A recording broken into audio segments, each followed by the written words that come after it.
തിരുവനന്തപുരത്ത് കടലിൽ കുളിക്കുന്നതിനിടെ +2 വിദ്യാർത്ഥി മുങ്ങി മരിച്ചു എന്നുള്ളൊരു വാർത്ത വരുന്നുണ്ട്. ചെറിയതുറ സ്വദേശി അനൻ ഡെയിലിനാണ് മരിച്ചത്.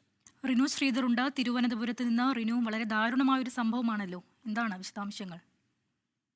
രചന, അനൂപ്, ഇന്ന് വൈകുന്നേരം 4:30 കൂടിയാണ് അപകടം. 7 സംഘം ആണ് കുളിക്കാൻ ഇറങ്ങിയത്. കൂട്ടുകാർക്കൊപ്പം ചെറിയതുറ കടലിൽ കുളിക്കുമ്പോഴാണ് അനൻ ഡെയിലിൽ മരിച്ചത്. തിരയിൽപ്പെടുകയായിരുന്നു എന്നുള്ളതാണ് ദൃക്സാക്ഷികൾ പങ്കുവെക്കുന്നത്. ഉടൻ തന്നെ നാട്ടുകാർ കോസ്റ്റൽ പോലീസിനെ വിവരമറിയിച്ചു. മത്സ്യത്തൊഴിലാളികൾ തന്നെ അനനെ പുറത്തേക്ക് എത്തിക്കുന്ന ഒരു സാഹചര്യം ഉണ്ടായി. പക്ഷെ 1-2 മണിക്കൂറിന് ശേഷമാണ് ഈ അനന്റെ ശരീരം കടലിൽ നിന്ന് പിന്നീട് കണ്ടെത്തുന്നത്.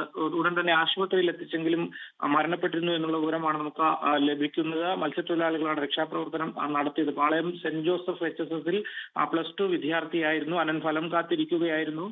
എന്തായാലും മൃതദേഹം ഇപ്പോൾ തിരുവനന്തപുരം മെഡിക്കൽ കോളേജ് ആശുപത്രിയിലെ മോർച്ചറിയിലാണ്. പോസ്റ്റ്മോർട്ടത്തിന് ശേഷം ബന്ധുക്കൾക്ക് വിട്ടു നൽകും.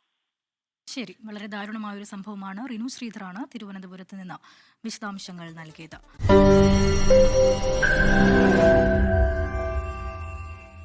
ലോകത്തെവിടെയായാലും ഏത് സമയത്തും 24 വാർത്തകളും ഓഗ്മെന്റഡ് റിയാലിറ്റി പാക്കേജുകളും എക്സ്പ്ലെയിനറുകളും വിശദമായി കാണാൻ ഞങ്ങളുടെ യൂട്യൂബ് ചാനൽ നിങ്ങൾക്ക് സബ്സ്ക്രൈബ് ചെയ്യാം.